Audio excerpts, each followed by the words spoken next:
In today's video, I'm going to teach you how to transfer a Webflow project to a client account, quick and easy. First, open Webflow and head to your dashboard. If you're inside the designer, use the top navigation or the app switcher to jump back to the dashboard. Make sure you're in the correct workspace if you use more than one. Switch workspaces from the dashboard header if needed. Find the project you want to hand off and open its settings.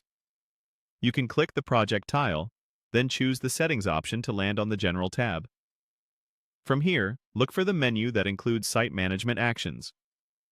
In that menu, select Transfer Site to begin the handoff. When the transfer modal opens, choose the To a User option. This tells Webflow you're moving the project to a specific person's account rather than another workspace. Double-check that the project shown in the dialog is the one you intend to transfer.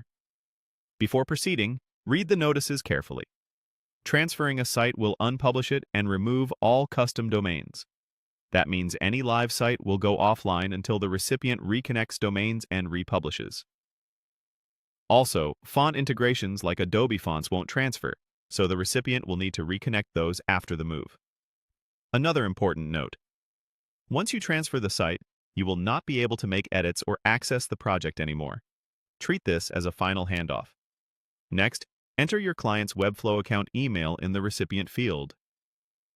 If you haven't entered a valid email, Webflow will show a message prompting you to enter a valid email first, and you won't be able to continue.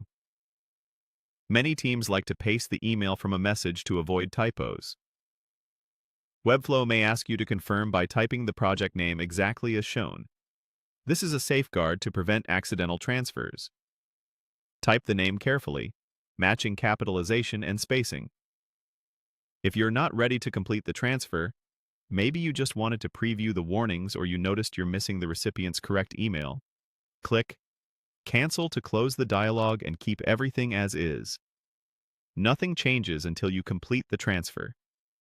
Quick recap: open your dashboard, pick the right workspace, go to your project's settings, choose Transfer Site, select To a User, read the warnings, enter the recipient's email, and confirm by typing the project name.